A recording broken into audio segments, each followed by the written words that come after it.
Pull me away from me, Lord, hear my heart. I'm weak. Pull me away from me. I just wanna be like you. I just wanna be like you. Whoa.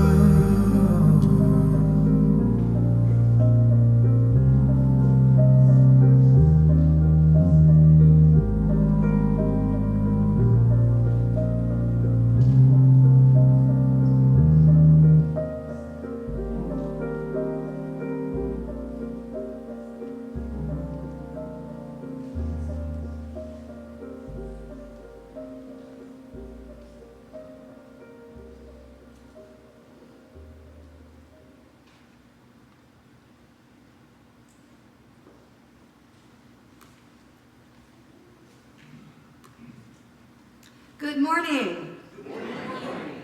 Welcome to the Unitarian Universalist Congregation of Fort Myers. I am Jennifer Grant, a worship associate serving alongside our minister, the Reverend Arthur Jones III. I'd like to recognize everyone who helps make our service flow each Sunday. Our fabulous tech team, our music team led by John Dalton, and our growing choir, our violinist, Leslie Peterson, our organist, Jeff Letts, and a special shout out to the greeters and ushers who welcome all of us each week. Thank you all. Whether you're a long-term member, a first-time visitor, or someone returning after a time away, we are so glad you are here. Whoever you are, wherever you come from, whoever you love, however you identify, you are welcome here. Whether you're a lesbian, gay, bisexual, transgender, non-binary, queer, questioning, straight, cisgender, or still discovering the language that fits you, you belong in this community. Whether you carry certainty or doubt, joy or grief, faith or searching, you belong. We are a people of many beliefs, many origins, many sexualities, and many genders. We are all growing, all learning, all loved. You are welcome here, just as you are.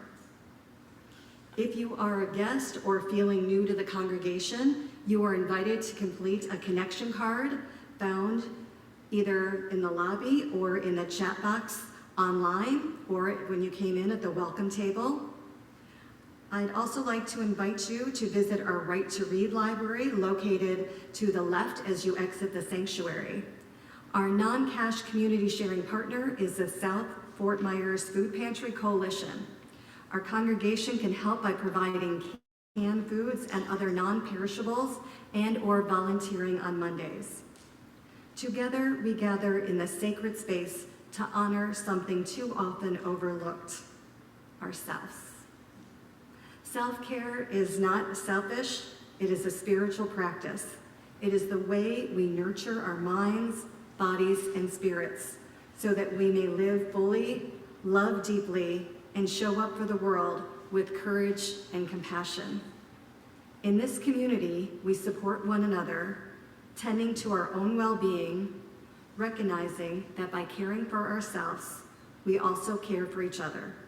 May this hour remind us that rest, reflection, and renewal are not luxuries, they are necessities. Take a deep breath, settle into this space, and know that you are welcome here exactly as you are. And now, let us begin our service.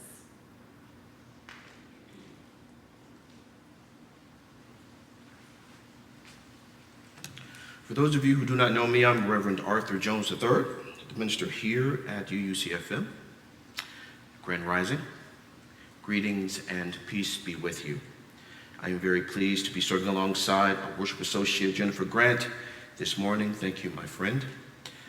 We confirm and affirm April as Earth Month, Autism Acceptance Month, as well as Arab American Heritage Month.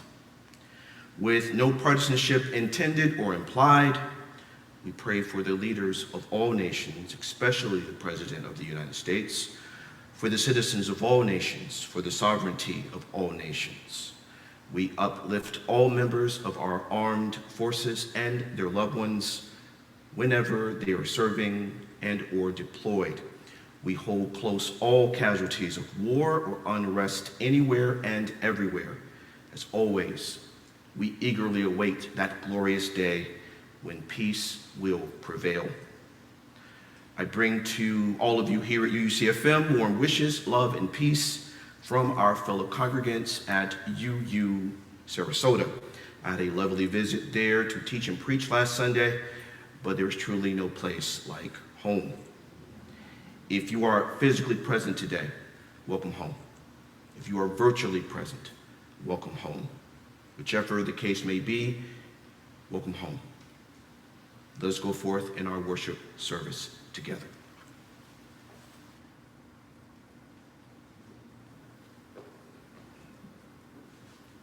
We light this chalice, the flame of our shared faith and gathered community.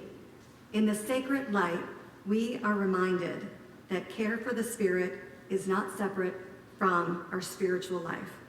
It is a very clear center. Self-care is not indulgent, but intention. It is the practice of tending to the body we live in, the mind that carries our thoughts, and the heart that holds our love and our pain.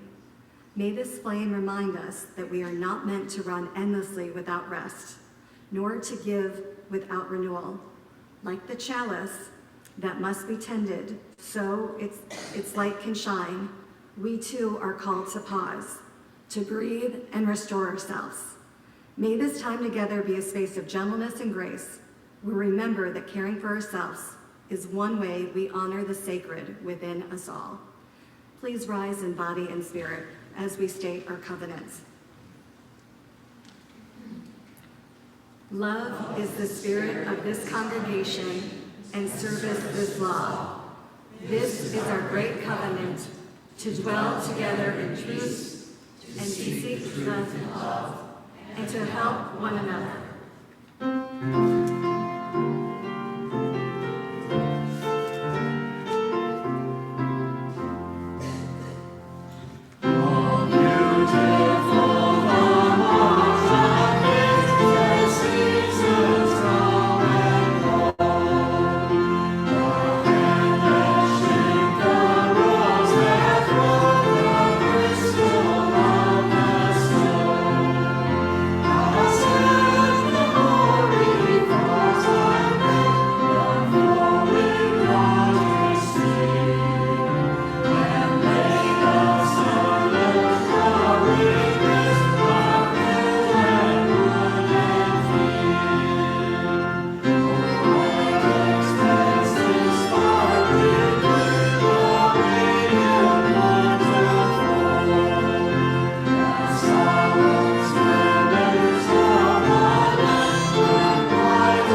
It is time for a story for all ages. And this particular edition is entitled The Burmese Possibility. The Burmese Possibility. The jungle heat of Burma pressed down like a dragon's breath, even at night. Cicadas screamed from the teak trees, and the air shimmered with summer rain that never quite fell. In a narrow clearing churned to mud by boots and shell fire, an English soldier named Thomas Selle stood frozen, his rifle leveled. Across from him, no more than 10 paces away, another man mirrored his stance. He wore a different uniform, his face slick with sweat, eyes dark and startled.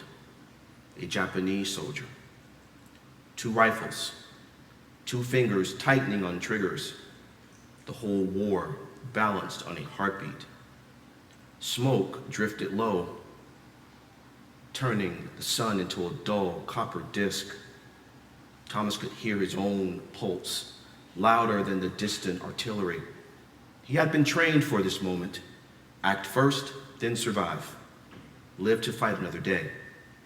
Yet the man opposite him was shaking, not from fear alone, but also from hunger and exhaustion.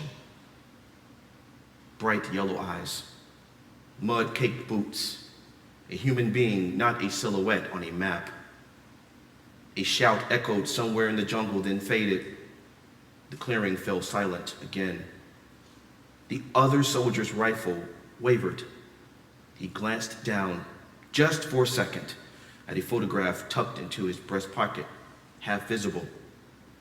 Thomas could see only a corner of it, but it was enough. Was it a woman? Perhaps a child? That black and white photo reminded Thomas of the black and white photo of his own beloved fiancée, Rebecca, firmly tucked deep inside Thomas's breast pocket. Without fully knowing why, Thomas lowered his rifle and held out his right hand in this way. It was a universal gesture, silently symbolizing, I won't harm you, even if I'm supposed to, even at the risk of my own life. The moment stretched, fragile as glass. Then the other soldier did the same. Neither of them spoke. They backed away slowly, never turning until the jungle swallowed each of them whole. Without language, without a conversation, an unspoken camaraderie had been forged in a fleeting instant, like a shooting star streaking across a clear nighttime sky. Years later, decades later, Thomas would struggle to explain that moment to his children and to his grandchildren. The war raged on, and the peace did not come easily or quickly. But in the Burmese clearing that fateful night, Thomas learned something lasting, and even in the machinery of war, peace begins as a possibility. One choice, one lowering of a weapon, and the courage to see an enemy combatant as a fellow human being. And that can lead to a life-altering, life-affirming scenario. The moral of that story is this: paying attention grounds us in what matters most, embracing possibilities before life rushes past unnoticed. Thank you for your time and attention. And now, as we prepare for centering, I would ask each of you to make yourselves comfortable, relax, loosen up those tight muscles. Don't worry about those sore, aching joints. Just be in the moment. Hopefully, Brian, I'm still connected to sound. We're going to do something a little bit different today.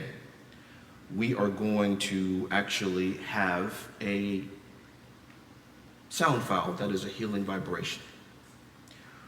As you're listening to this vibration, I don't want you to worry about your schedule, or the next meeting, or the next task on your to-do list, the next group of people you need to see, the next things you need to do. Set all that to the side just for a moment or two. I just want you to hear the sound of this sound file. Close your eyes, let your mind wander, and just see what comes up. See what you feel. See what pops up.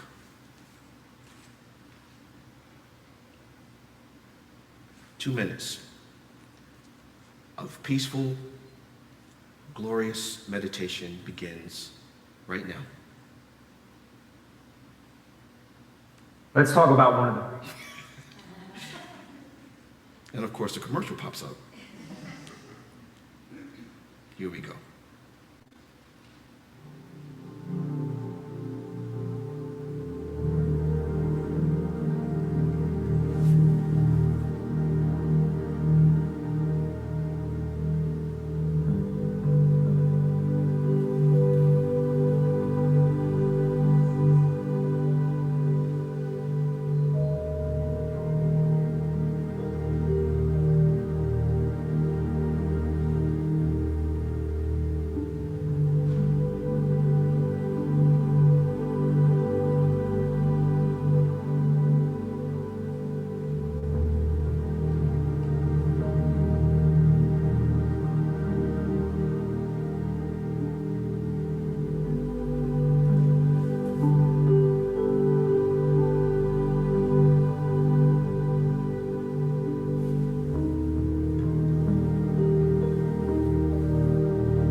And we're back.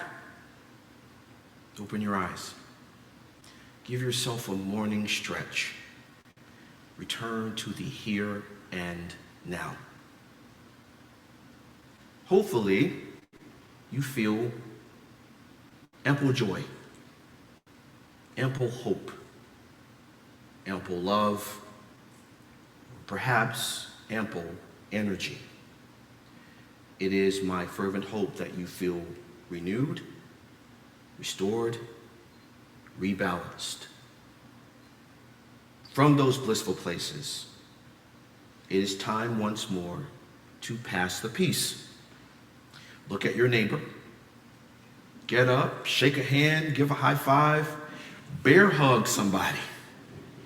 Extend warm greetings. You have 3 minutes. Go forth and communicize, if I may create a word. Go, go, go.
1 minute warning. 1 minute warning. Let's find our way back to our seats if you would be so kind.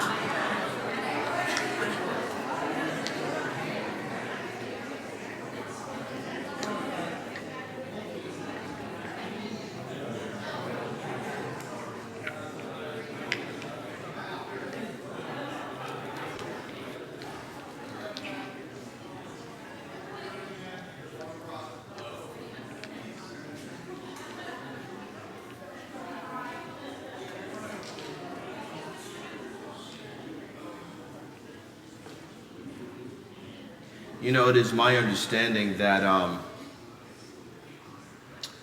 the harder it is to corral members back to their seats is a direct indication of how much love and affection there is among the community.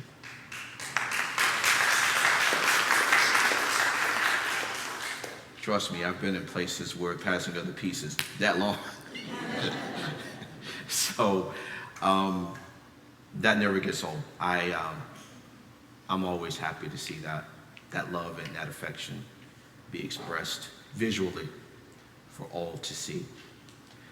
We have reached a portion of our service where it's time for our stones of intention. And since we typically have visitors, everyone may not know how that works. So basically, stones of intention is comparable to prayer. We have baskets of stones there, here in the center, and right here, 3 baskets filled with stones. Some are painted, some are decorated, some are in their natural state, some are polished. The goal is to take a stone or take stones, plural, whichever you are led by Spirit to do. Take that stone, look at it, feel it in your hand, hold it to your heart, and send your intention or your prayer into that stone. It could be love, it could be peace, it could be warm wishes. It can only be positive. Place that in your stone, place that stone to your heart, and then place that stone into the receptacles with the candle surrounded by sand. That is a way of releasing your intention, your prayer into the universe. It's a meaningful practice. It's a meditative practice. It's a beautiful practice, and we cordially invite you to join us as we observe it. So, at this time, if you would rise to your feet as able, form a line in the aisles and come forth and bring your stones and fill them with your intention. I will join you in doing so.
John.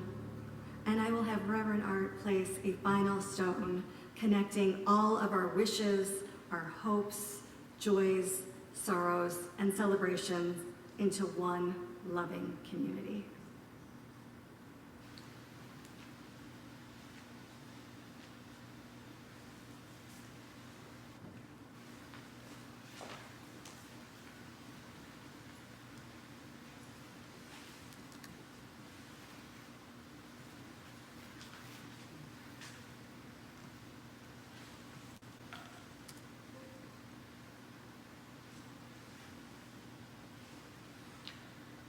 On Tuesday, March 17th, St. Patrick's Day, I left my house in Fort Myers at 4:15 a.m. to fly to Asheville, North Carolina. I was on my way to the annual Finding My Way Home gathering of clergy leaders of color in UUA, and the summit that was being held in Asheville. It was amazing. It was awesome. And being there gave me life, mentally, spiritually, emotionally, physically, vocationally, even professionally. Many of you don't know what it's like to be one of one. The only person like yourself to serve on an executive board. The only person like yourself to be in leadership at a congregation. The only person like yourself attending an entire graduate school. The only person like yourself serving as an active clergy member in a particular system of faith for hundreds of miles in every direction. Those hypotheticals have been my actuals for years and years. There's a loneliness inherent to those situations that I cannot even begin to quantify for you. There's a burden inherent to representing your entire ethnicity with excellence that you will never truly understand until and unless you go through it yourself. And quite frankly, I am glad you never endured those incredibly narrow paths. I rejoice you never had to. The Finding My Way Home conference was attended by lay leaders and ministers and musicians and administrators and UU officials and experts and spiritual counselors who have lived and or worked as one of one, or are currently living and working as one of one, just like me. Those attendees included women and men and non-binary persons, cisgender persons and members of the LGBTQIA++ beloved community, young and old and all ages in between, people who are single, engaged, married, divorced, and none of your doggone business. New to ministry and well-seasoned veterans, and of course, since it's the Unitarian Conference of Clergy Members of Color, we had the rainbow represented. Foundational Black Americans like myself, Japanese, Korean, Somali, Filipino, Jewish, Muslim, Afro-Caribbean, Mexican, Latinx, African, Jamaican, Trinidadian, and so on. It was the United Nations, but cooler, trendier, and smoother. There were hugs aplenty, handshakes aplenty, kisses on cheeks, laughter, high fives, low fives, head nods, and head bobs.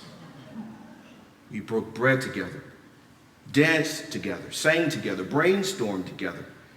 We went on field trips together, watched movies together, wrote poetry together, engaged in arts and crafts together. We laughed as a unit, cried as a unit, shared our stories with each other, listened to each other, leaned on each other.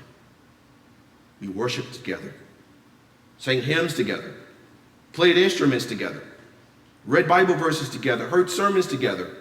There was even a baptism, a dedication of a small child of a conference attendee to the Unitarian Universalist congregation.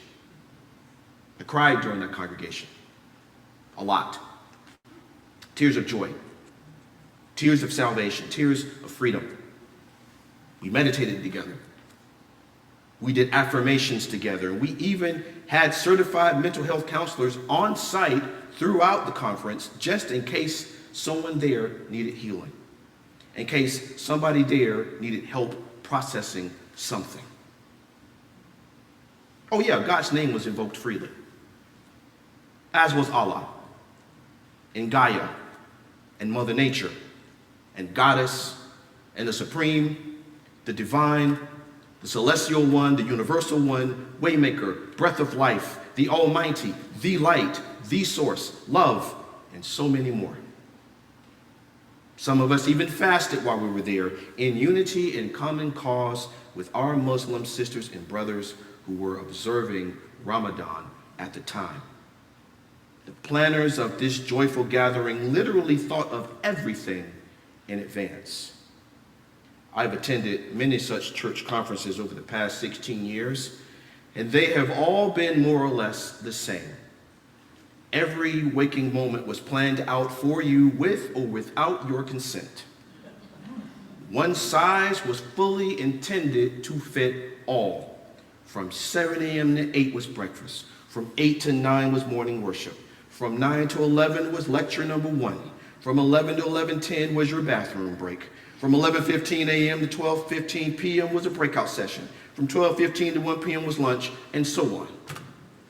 Right up until 9 p.m. at night, which was usually the fellowship time with adult beverages. And that was always awkward for me because I don't drink adult beverages. Not wine, not beer, not liquor.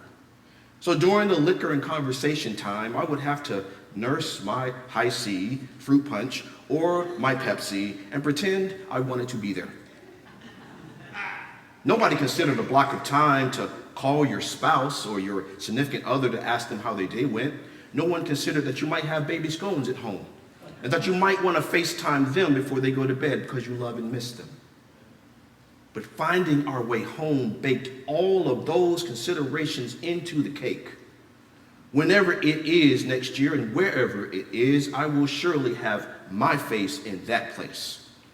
Because self-care was not just a topic of discussion, it was the topic, the common cause, the reason for us being there in the first place. Having said that, today's sermon is entitled Embracing Possibilities, a Life Lesson on Self-Care. Please allow me to raise 3 points of emphasis. First point, are you practicing pastoral self-care?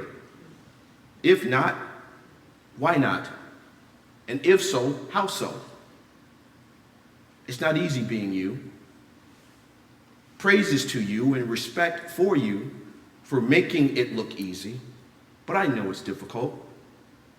On the low end, you are doing all you can to successfully navigate your trials, your tribulations, your temptations, your times of trouble. Sometimes you win. Sometimes you lose. On the high end, you are working hard to be confident instead of conceited, to be kind instead of callous. You instinctively realize that since hurt people, a better approach is to promote healing in your friendships and in your relationships. Therefore, you extend sympathy and empathy to a world in dire need of both. For that, for you, I am grateful. There's only one you in all the universe, known and unknown, seen and unseen. That fact makes you a singularity. That means you are entirely unique. No one has ever seen anything or anyone quite like you, and no one ever will ever again. Think for a few seconds how incredibly special you must be. It is affirmed and confirmed that you were wonderfully and fearfully made in the most holy image of the great Spirit of mercy, perfectly imperfect, broken yet whole. So, what are you doing to maintain your physical body? Are you getting the amount of sleep or rest that is necessary? Are you scheduling a physical exam once a year, every year? What are you doing to stay healthy? Are you engaging in meditation, affirmation, and or other anti-stress initiatives? How are you managing your emotional body? Are you spending quality time with loved ones who are positive and nurturing? Are you being intentional in terms of communing with nature, be it on a beach, in the mountains, or near a body of water? While I have shared with you a few suggestions, there are countless ways for any of you to practice self-care activities. Spiritually, UUCFM is your chosen house of worship, your spiritual retreat, a place of radical hospitality and justice in all of its incarnations. I love you, you love me, and the circle grows stronger with each passing day. If caring is sharing, then health is wealth. Self-care is supernatural. So in light of those universal truths, 3 questions must be asked. What do you need? What do you want? And how best can this beloved community honor and support the gift that is you?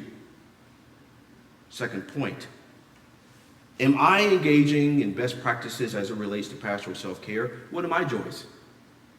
What are my sorrows? Much of the time, it's quite easy to be me.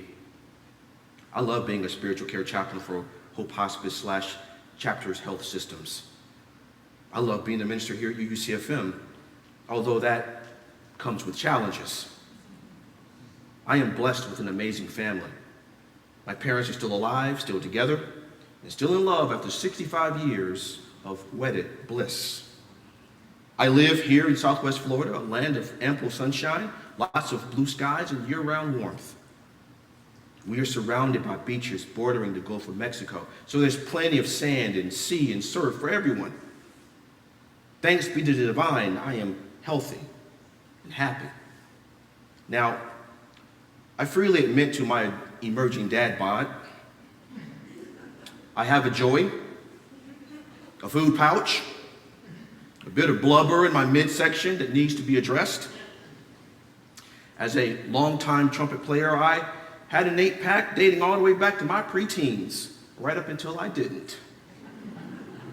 I am currently seeking an angry personal trainer because I want my abs back.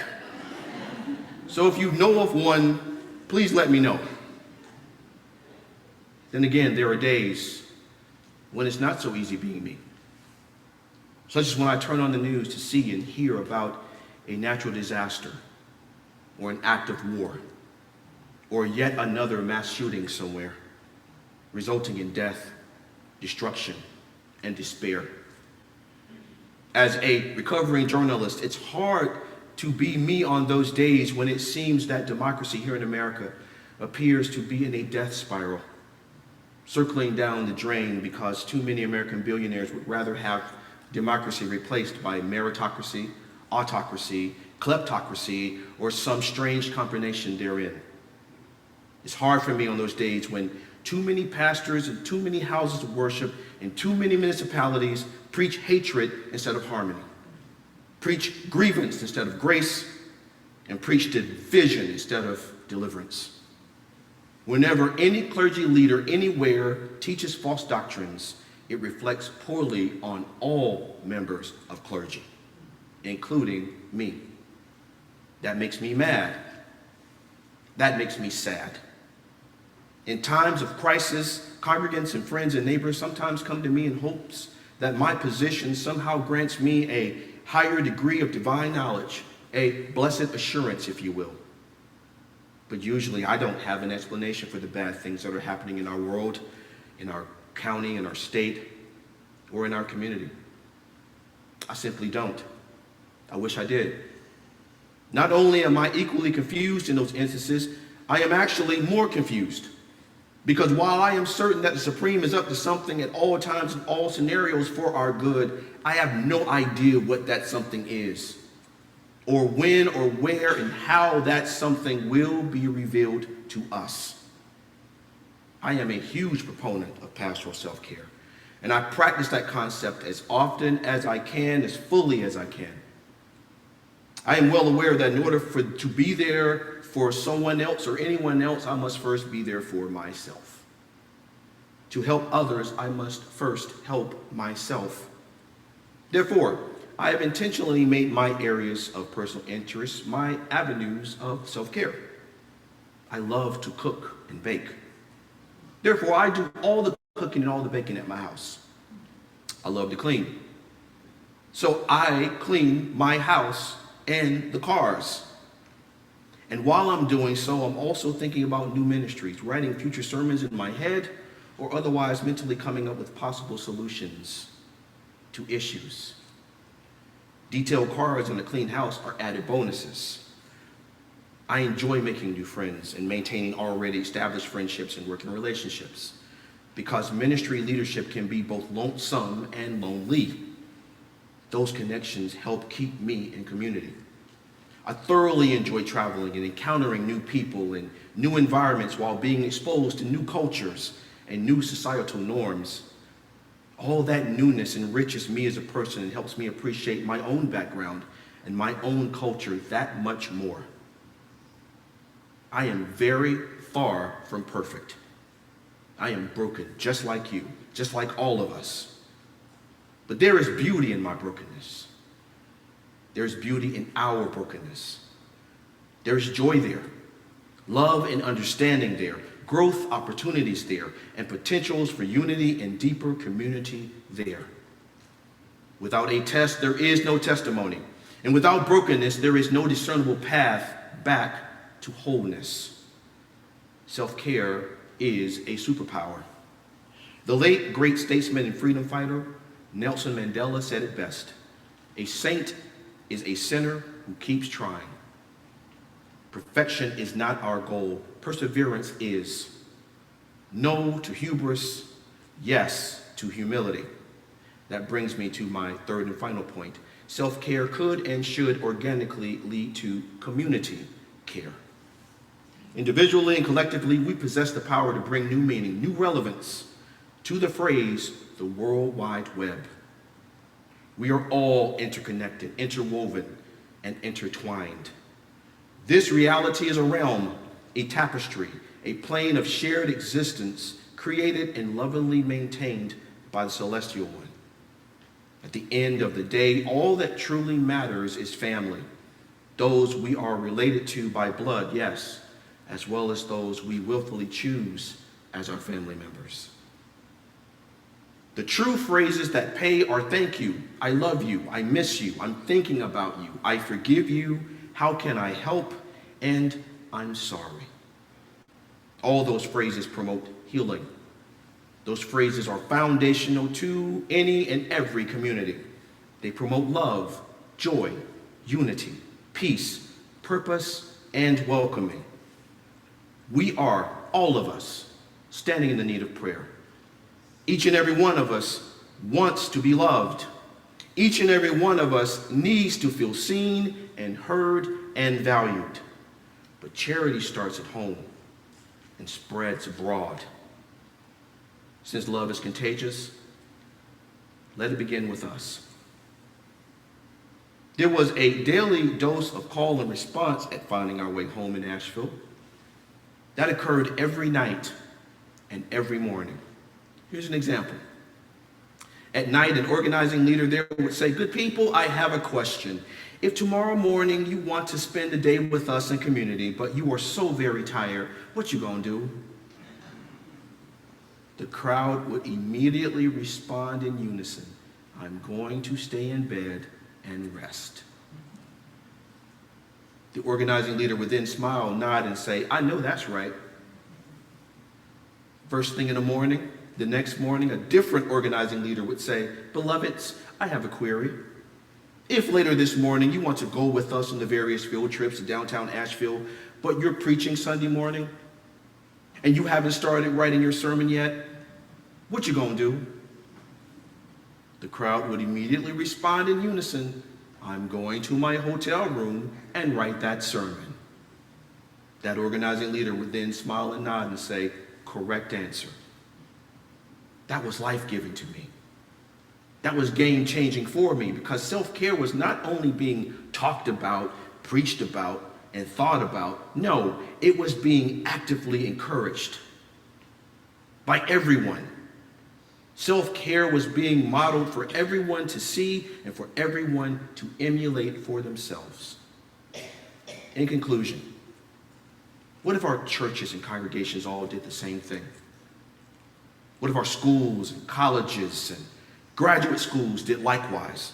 What if good old-fashioned pastoral self-care was universally recognized as selfless instead of selfish? Think of all we could accomplish. Perhaps we should all imagine new and improved ways of finding our own ways home.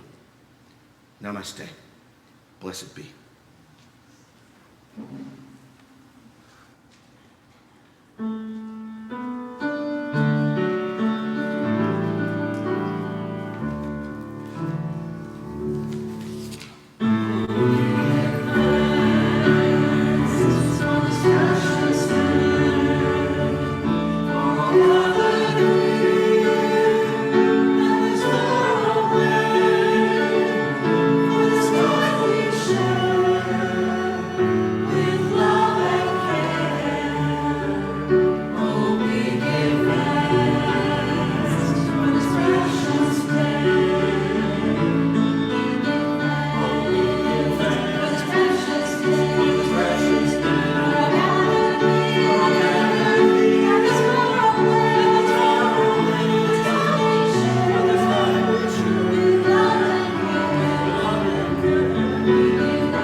Just as we are called to lend our own well-being, we are also called to tend to the well-being to one another and this beloved community in giving. We practice balance, receiving what we need and offering what we can.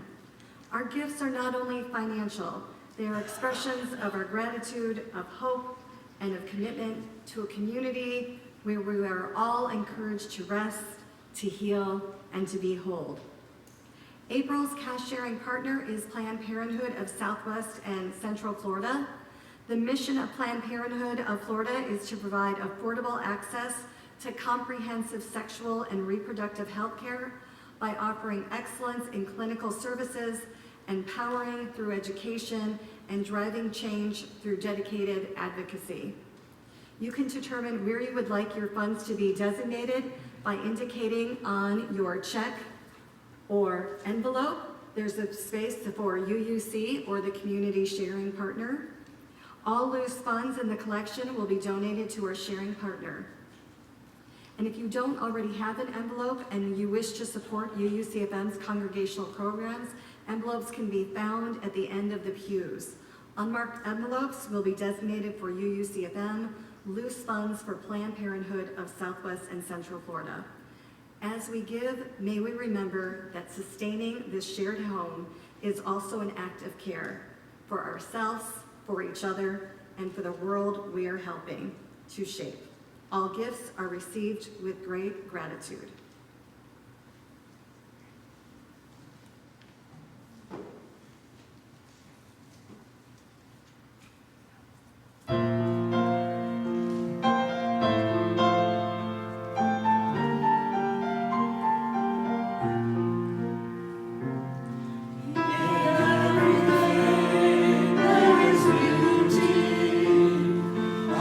Of love, a form of grace.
as we state our words of gratitude.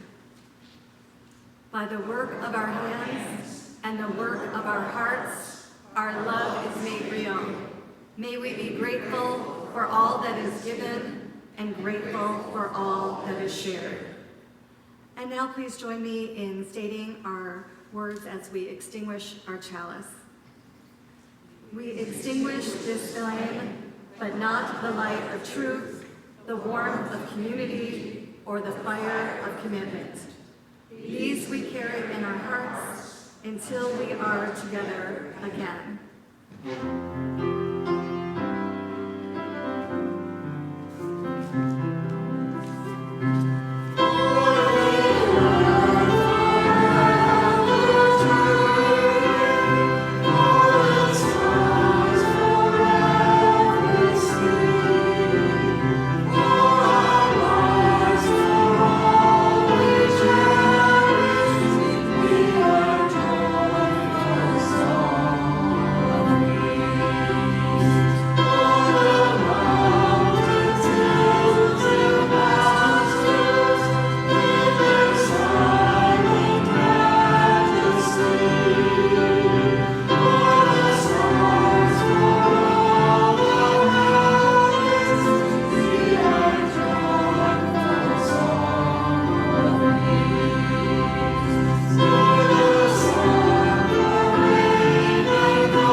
Please be seated.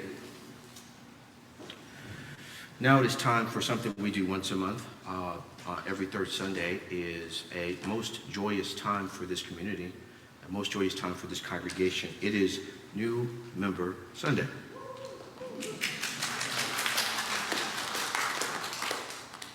Today we welcome into our community 2 new members who have chosen to make this congregation their spiritual home, and I have brief bios for both of them. Jane was born in Minnesota and lived most of her life in the suburbs of Minneapolis. She was raised in an Irish Catholic family by a very Catholic mother and a Lutheran father. Jane stopped buying into the Catholic/Christian dogma in her late 20s, early 30s. It was gradual and freeing. She graduated from St. Catherine's University in 1982 with a degree in nursing. Jane was married in 1982 and had the first of 3 children in 1983. She worked as a nurse, a career she loved. Jane retired in 2022 and continued to enjoy the seasons in Minnesota, but eventually she couldn't tolerate the cold. I understand. Her partner and she started renting places in Florida, and during the winter, each stay became a little longer, and in 2024, they found a place they wanted to make their own. At the MLK parade in Naples, she met a huge group of people from the UU of Greater Naples congregation and was intrigued. They suggested she look into the Fort Myers UU Church. and that is how she ended up here. Jane enjoys being active and is able to enjoy the great outdoors almost every day in her new home. Let us have a hand for Jane.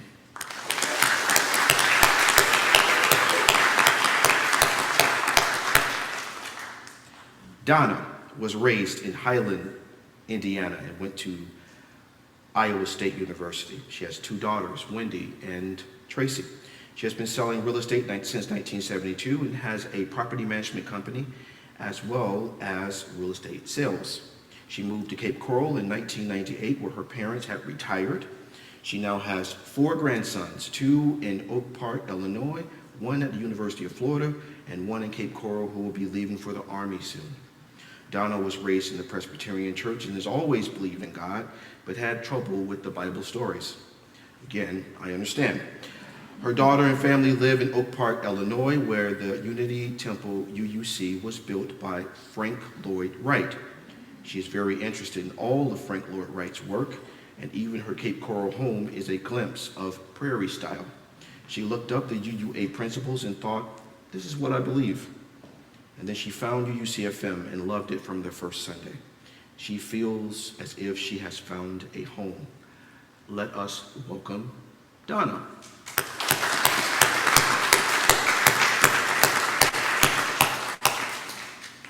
So if Jane Gagney and Donna Gross would come down to the front, I would ask our board to also come down, our welcoming board for new members.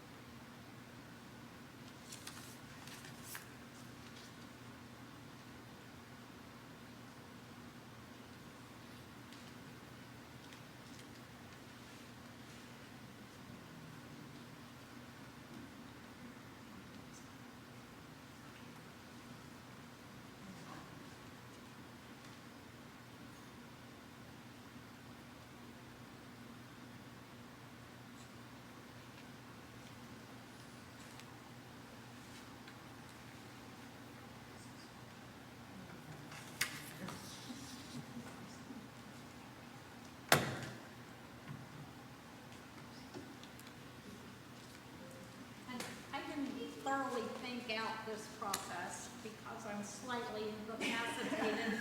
I'll need some help. And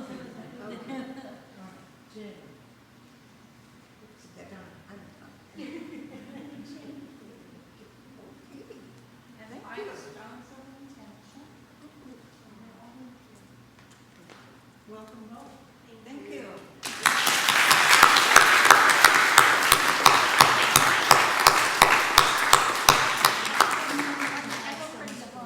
Hang on. You gotta get a ministerial hug. Hang on. Whoa.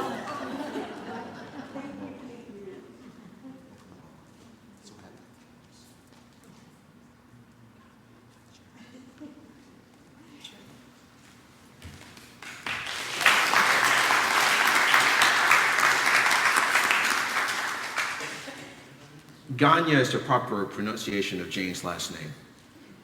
Ganya. So I stand corrected. Apologies and thank you. We will now go into our benediction. Let us pray. May the divine mystery grant you the grace to never sell yourself short, the grace to risk something big for something good, the grace to remember that the world is too dangerous for anything but truth and too small for anything but love. Blessed be. And please join us for coffee and conversation after the service in Hobart Hall to your right as you leave the sanctuary. Please grab a cup of coffee and have a chat as we connect to new and long cherished friends. There will be a celebration of life ceremony beginning at noon right here in this sanctuary for longtime member Joyce Jacks. The family invites all of you to attend her celebration of life service. And there is also, while you're in Hobart Hall, there's a social justice table With purple tablecloths, there is information with social justice, information about various community sharing partners, as well as t-shirts for sale. There's now V-necks, which are really cool. We also have postcards designed for sending to your representatives and a list of name and addresses. Please take and send postcards. Go in peace, and we will see you next Sunday.